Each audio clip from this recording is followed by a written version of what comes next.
Hello, good evening. It is Jay Foss. Today I'm doing a content video on what it's like to be in a top alliance. I'm sure a lot of people watch my videos are from other top alliances, but a lot of them also are not. So I'm going to try to do a peek behind the curtain type thing here as much as I can. Just real quick, how some of the stuff I'm going to go over in this first section, which will pertain to war, will be our rules. Target selection, if there's pressure, war chats, the hardest meta, stats, stuff like that. But real quick, how I got to the alliance I'm in now, which we just had to change the name, so I'll just call it GD right now.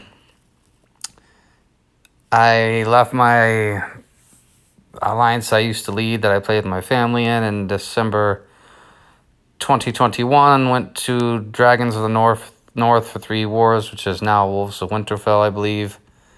Then went to Wolves of the North for about 4 months, and then I joined Gypsy Danger when they merged with Last Regiment. At the time in the unofficial rankings, they were about 10, so yeah, that's when I joined, and I'm doing this video is sort of to after 100 wars of Gypsy Danger. So we're at 104 now, but I'll be focusing on the first 100. That's kind of a milestone. So anyway, that's what we'll talk about, and we'll start with stuff. All right, so here's our rules for war. I know this is not the most exciting one, but I think it's a good place to start. We call targets.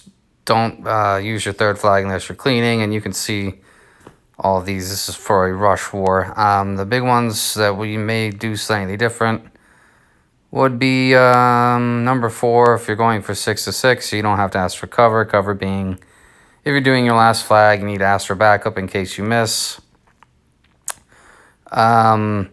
We do not re-hit on bad hits. So like if I go in and hit for a 3, I don't re-hit that target. That target's considered full. And number 6 is also big. If you fail twice, use your main flags as cleanup. All these sort of ones that are different, because a lot of the other alliances have similar.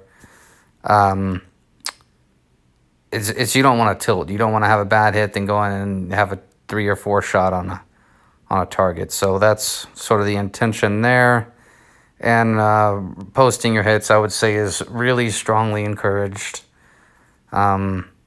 But I can't recall a time where we ever, got onto somebody for missing posting a war or something. But yeah, that's the rules. That sort of middle section to not tilt is sort of what we would do different, I would say. All right, what we got here are my stats. This does include some stuff from before I was in GD. If you're looking at what to expect for a top 5 group, which is where you've been most of the time in the last year, we'll go to the GD only, so you can see the percentages overall. These are one-shot percentages on offense. You can interestingly see that rush is not my lowest, and it's also the only war type in the first 100 wars with Gypsy Danger that I broke 200 every single time. In other words, I never was below 200 any of those rush wars. For our alliance, I'm typically floating between 10 and 15 for war average. There have been times I've been down near 20 for the rolling 10, and you can see the year to date is 264, which is approximately killing 5 targets. So just slightly above that in last 10. I was on fire, and then if you watch my war videos, I've done terrible since my 100th war, and we've had 104 now, but that sort of gives you an idea. We do have people that occasionally get over 300 for the last 10, but that's sort of what you're looking at. And I hear numbers a lot, and it sort of goes up as you'd expect. Alliance that is fighting in this range needs 220, then 230, and etc. I would say for where we're at now, really 250 would probably be the goal. And in 30 on 30 war, teams are worth about 50, 51 points. So that gives you an idea. All right, getting into my roster here for the alliance I fight in, and I've said this before, my roster is pretty weak for the group I fight in comparatively. My hero plan is public, by the way, if anybody is ever curious. But so while I'm going through this, just scrolling through, I just got a bunch of ninjas, so you'll see some unleveled ninjas. But yeah, that's just sort of what I got. In terms of what I would want more of would be faster heroes, like the charge heroes, some more ninjas, more sticks, and I need faster support. So, yeah, a lot of my supports are still average speed, but I wanted to do a quick overview of my roster to give an idea of what I have, and in terms of what teammates have, you know, a lot of it, there's some really strong rosters is what I'm getting at, but I don't want to spend too long on this, especially since it's public on HeroPlan.io. All right, one of the questions I got when I thought this topic in a line room that I want to make sure I specifically addressed was in relation to a weaker roster and a really strong alliance, how to do target selection. So I brought up, in terms of stats, all the stats I showed on my personal sheet, we track it for the whole alliance. And then we also track all the defenses and log them. So this is not what Avengers is running currently. I would probably not show it if it was their current defense, just out of decency towards them. But so in terms of target selection with one of the weaker rosters, I would really be looking for variety. So this match, there was a lot of variety in tanks, so I think Erlang's the hardest, so I'd probably bring purple, my two purple teams against Erlang's. I would try to get a yellow versus Jaquan, but I definitely wouldn't bring a yellow against T-Bone because of the counterattack and Riz. I may try to use dodge against and. What I'm getting at here is I'm basically hard countering the tanks. So like if dodge can really mess up Ann, then I'll bring Ann there. If yellow's good against Jaquan, then I bring yellow there. I'd bring my strong purple teams against the hardest matchup, which I think is Erlang, in my opinion. And then sort of go from there. You know, it's just, don't bring Dispel versus Queen, that type of thing. And I'm mostly looking at the tank because it's so fast that in a lot of these matches, if a wing fires, you're pretty much done anyway, unless you have taunt up or something. But so I try to... we use our best teams first, typically, or at least it's encouraged. And I try to get out like that. Charge heroes versus Leo, if I have them, and so on and so forth. I try to bring Hippo against my Hippo team versus a team that didn't have Panther. So I'm really going down and just trying to basically make sure they have nothing that'll mess up a very key part of my team, like Hippo, or bringing strong color versus counterattack or yellow versus Riz. I'm really just trying to single it down into a few factors, mainly revolving around the tank and flanks, that make it so my team doesn't get crippled early, and then I'm not feeding into their defense, like bringing a Dispel versus Queen. So those are the things I'm really looking at. Color relationship against the toughest ones that I'm going to take, but I'm also really, really, really looking at hard counters. I'm going to stay on here and talk about a couple other things. Looking at my notes here. So our basic war strategy is pretty basic. It's just do a farm phase and then free for all at halfway. We used to, and in big matches, will still occasionally do 2 full farm phases, but time-wise, that doesn't leave a lot of time at the end, so that's our basic strategy there. In terms of, another one was like pressure and anger and all that related. Um, yeah, I do get angry. I think everybody does occasionally who plays the game.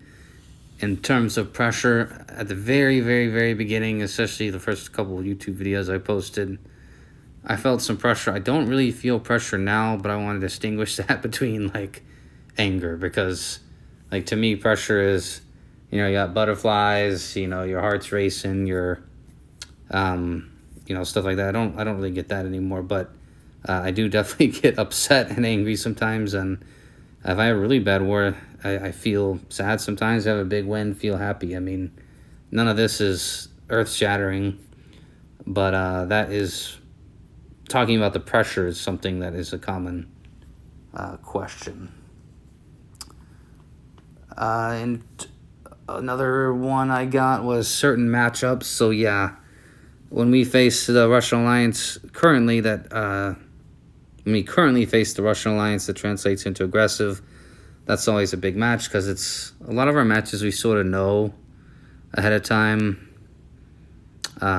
if we're gonna win or not. And Avengers is one of those teams in the last year that we faced them. They beat us 2 or 3 times. We beat them 5 or 6 times. And they beat us 2 or 3 times. And then currently we've beaten them 2 or 3 times. So it's sort of gone back and forth. Aggressive, they just beat us for the first time a month, 6 weeks ago. And then they beat us in a heartbreaking, 18-point.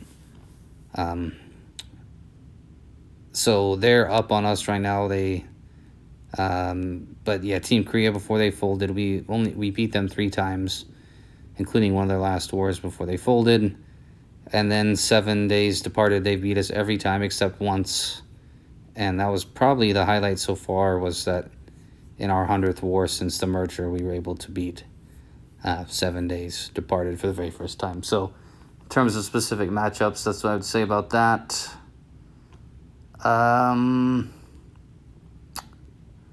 War chats.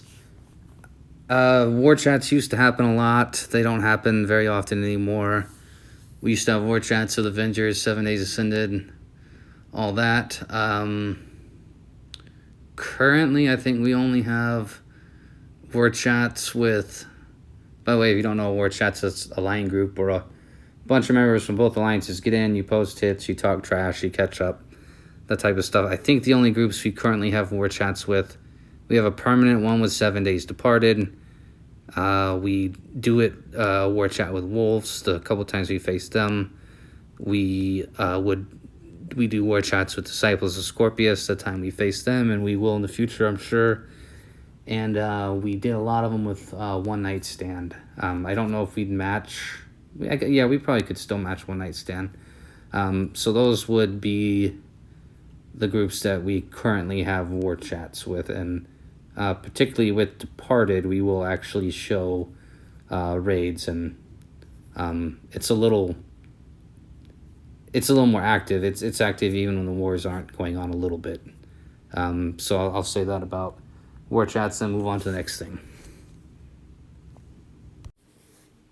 All right, the reason I have a picture from October 2022 pulled up was in reference to the hardest meta. So when I joined GD, it went all the way back to the pre-nerf null FOD, and I would say that wasn't too bad. And then he was used a couple wars after he was nerfed, and that was incredibly easy. For my roster, I would say this was actually the toughest meta. Now, most of the people in my alliance would absolutely say no. I, at the time, did not have a lot of minion counters. This is pre-war. This is pre-nerfing, before the nerfing of the War 3 Kingdoms heroes. And this was tough for me because I'm going into war against 7 Days Departed in Team Korea, bringing like Gobbler, Captain of Diamonds, and Costume Gormek. You have to think again of when this time was. This was difficult for me, and Team Korea is honestly slightly harder.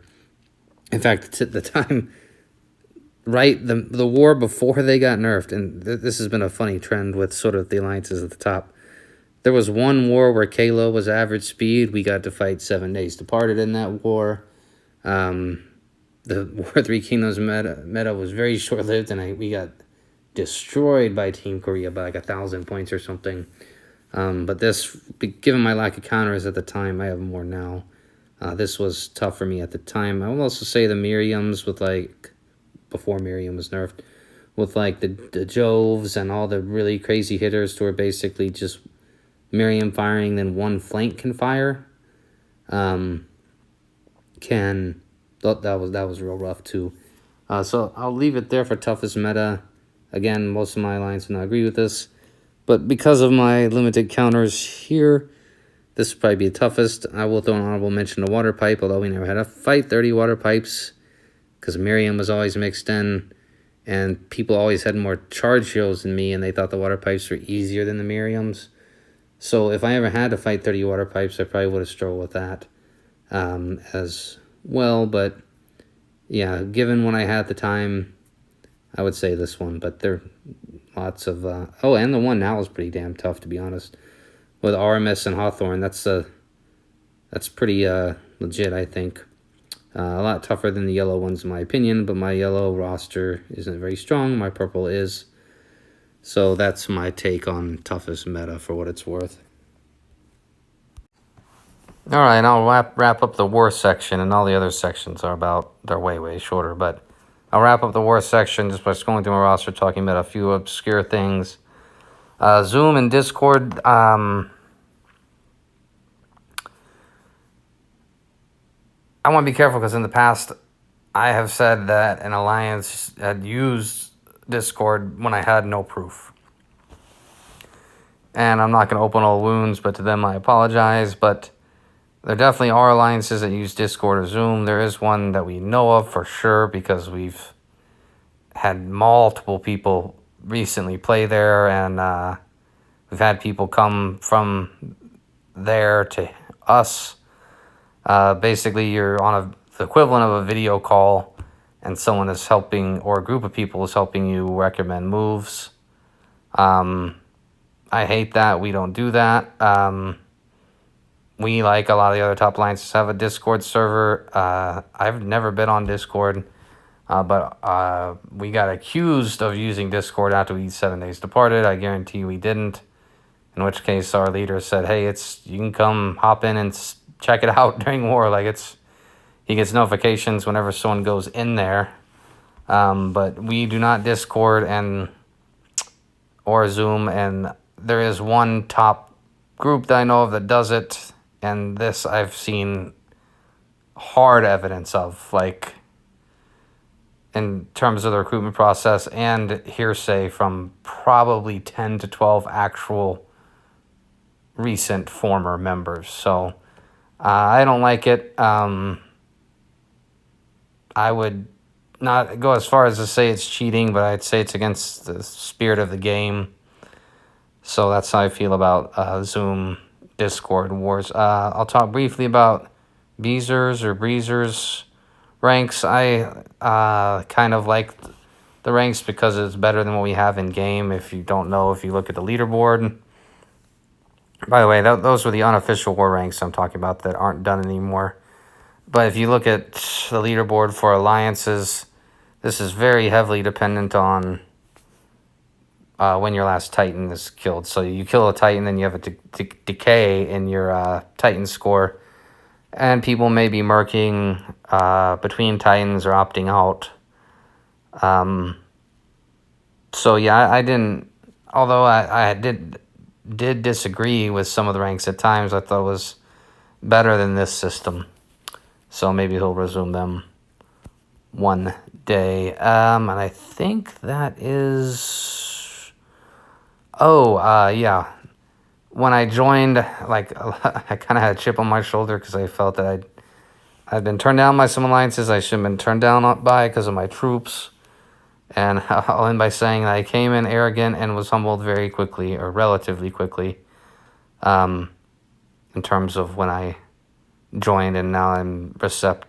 Well, I was receptive then, I was just cocky, and now I'm, I would like to think a lot better. You know, you fight, at the time, Team Korea, and departed a few times and get your butt kicked. and then you learn to be a bit more humble in that you're just another player in many ways.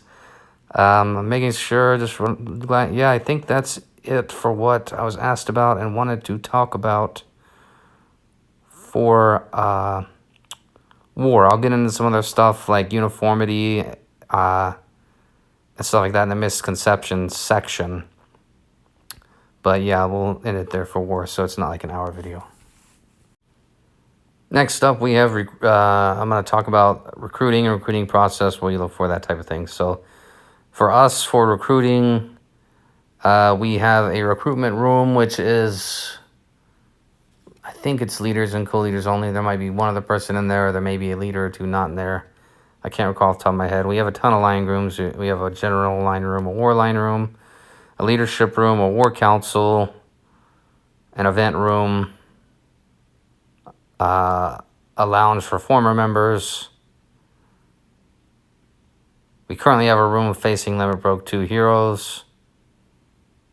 I'm probably missing one. We have a bunch of rooms. But in terms of recruiting, we have a room with the recruitment team. What will typically happen is that one of the leaders or co-leaders or recruiters will get a contact, will upload the roster, war hits if available, and we usually want those.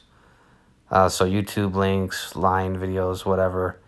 And then we sort of have like an album of like, here are the 12 potential people we could grab right now. That basically our wait list is what I'm getting at. So, and then when a spot comes open, we'll have a discussion on who we want to approach first. We also have a small pool of players that come in temporarily that are semi-retired, and that can help with gaps. But that's basically how it goes. We have an album with the information for all the recruits, wait list, etc.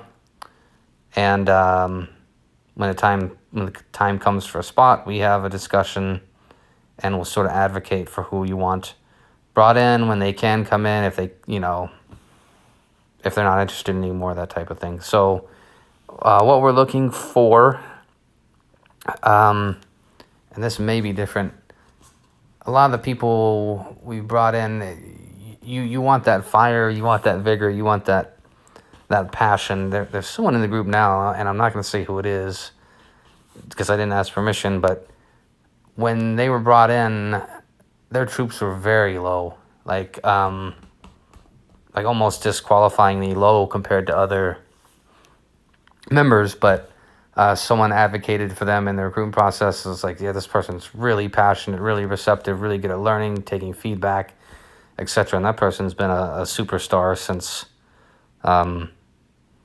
they've came in. So obviously the roster's got to be there. The troops, because everyone's spending a decent amount at this level, the troops aren't as a big concern because you can upgrade troops pretty quickly now. We actually accepted someone one time whose third mana troop wasn't even level 11 yet. But, if you're spending a huge amount of money on heroes, then, can you divert, 10% of that to troops instead, and you can level up troops really fast now if you're spending, obviously. But yeah, that's passion, roster, able to learn. In our group, it's a little bit different because we're recruiting for all the things. And by that, I mean, like, literally, we want someone, ideally, that's passionate and can leaderboard top 100 Mythic Titan, leaderboard top 100 Alliance Quest, Musketeers, whatever it's called now, can perform well in Monster Island, and get a 250 war average. So that's the ideal.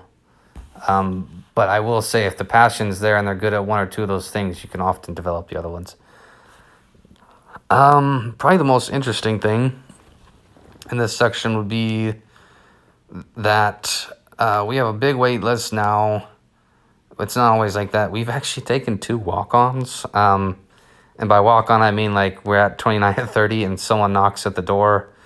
It's like, can you join? They're like, hey, do you have Line or Telegram or whatever? And then we go talk to them. We find out we've taken 2 walk-ons. They actually haven't done bad either.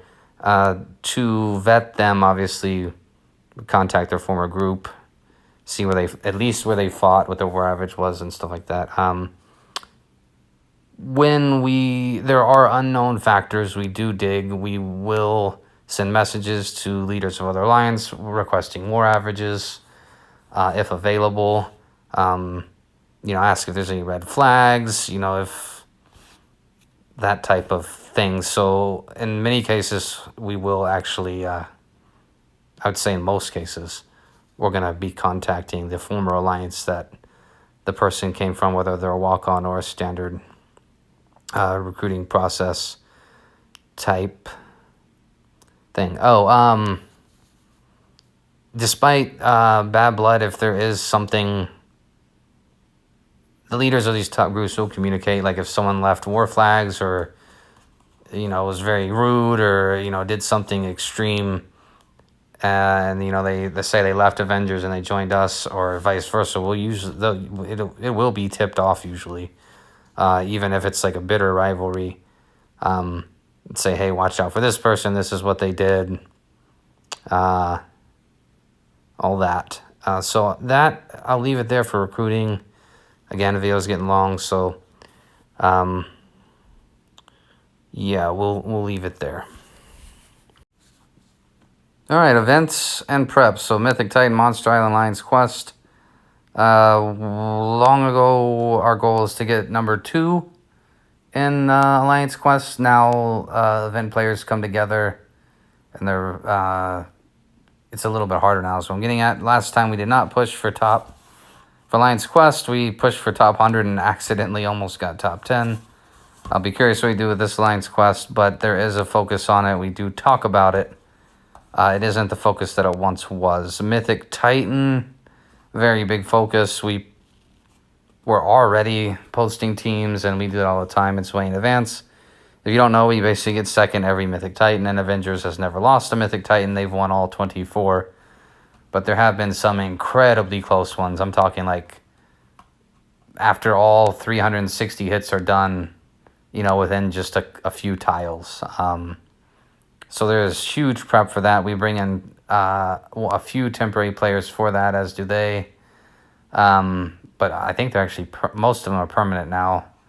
So we don't have to recruit as much. But yeah, there's a huge emphasis on that in our group. And you can step out for it and come back for either one of them. That's how we've operated in the past. But it's a huge emphasis, as well Monster Island, which we took 4th in the last beta. So we're top, potentially. I mean, we compete in all those is what I'm getting at. Titans. I'm going to talk about Titans briefly because the rules are different.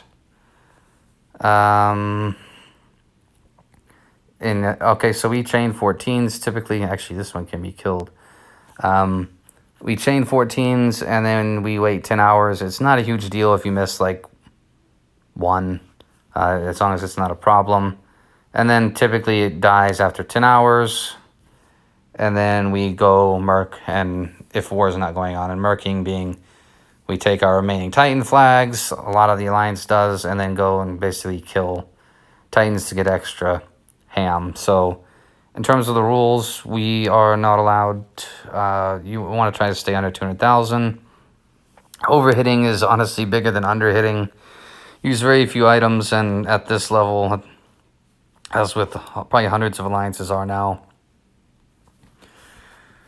you're fleeing a lot. You are not going for your biggest hit. You're trying to stay under 200K, and you may flee and have 171 or 140 or whatever. It's not really a big deal. It's sort of an afterthought, and yeah, that's sort of the culture for Titans there. All right, I'll take a pause and then go to the next section. All right, lastly, I'll talk about some miscellaneous stuff, misconceptions, all that. A lot of times there's this thought that, and it did used to be this way, admittedly, that all the defenses are the same. You can see here we have a Rush 4 versus Team Korea in December of last year, and they're pretty much almost identical across the board. Rush was sort of like that because the meta was Alfric for so long, and now it's finally changing. I mean, it's been Alfric for like over a year. And then these temperatures get passed around, and they think we fight all uniform, exact, identical defenses. And it really isn't like that. Now, there's less variety, but they're definitely not like this. Rush was sort of the anomaly. They're more, and again, this is not what they're currently running. I wouldn't show what they're currently running, at least not on YouTube, intentionally anyway. This was when they were running yellow. We used to run yellow for a short time too, around this same time period. With Korea now folded, the 7 Days Apart is definitely the most uniform alliance in their defensive presentations. But even here, you literally see 5 different tanks. So while a lot of the heroes are similar, and this is the most extreme that I've seen, I'm saying it's not all identical. Now, yeah, less variety, that's fair, completely fair. But this idea that in regular war you're facing 30 identical, it just isn't true, and it hasn't been true for a while. Less variety, yes. Identical, no. Other misconception is that it's no fun. Like, because we're in a competitive top 3 alliance, that it's not fun.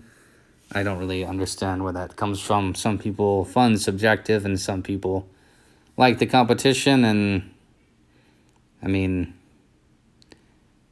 I don't know what else to say other than that. I mean, when I was in my family alliance long ago, there was a stretch where I had 29 consecutive one-shots, lost on a fighter revive, and then got 29 consecutive more one-shots in war. To me, that isn't really that fun. I mean, it is for a little while, but yeah, this idea that we don't have fun. I mean, our chats are active, all that. I see that a lot in line groups, though, that it's all serious and it's not fun. The highs are definitely high, and it sucks when you lose, but we have a good time. I'm gonna cut here. I want to talk about one in the game.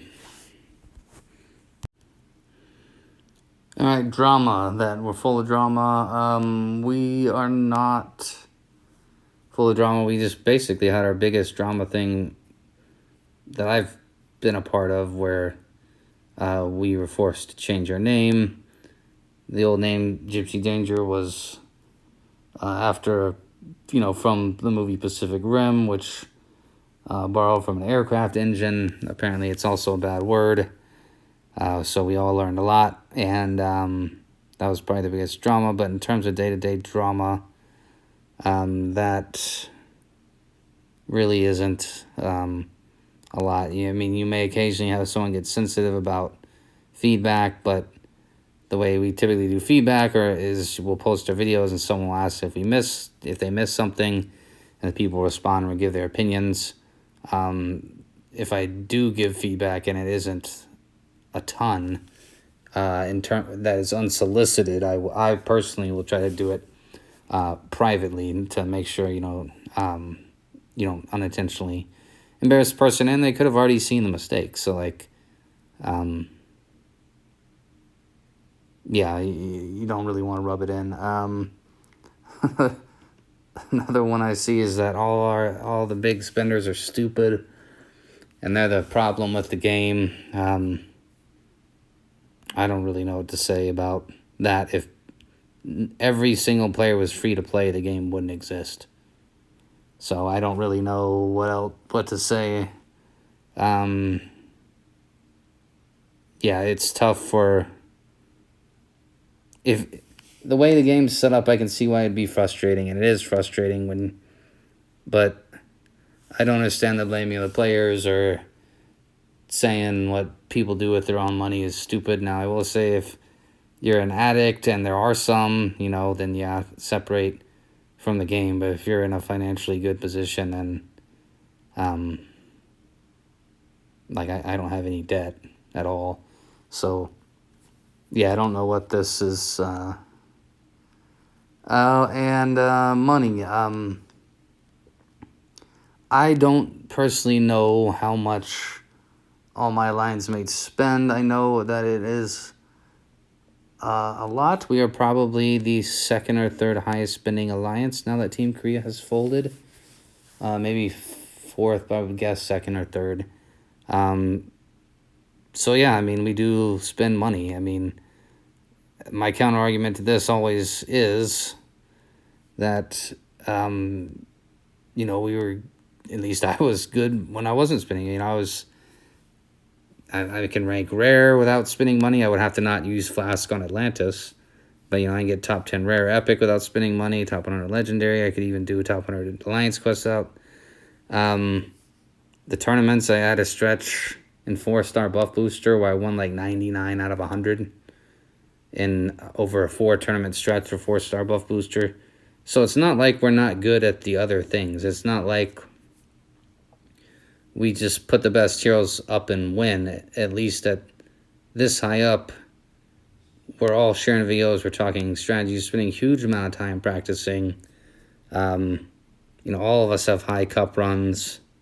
A lot of us over 3,400. A lot of us can leaderboard various things. So it's sort of a slippery slope. Could I get, X without this hero? Well, I don't know. Maybe not.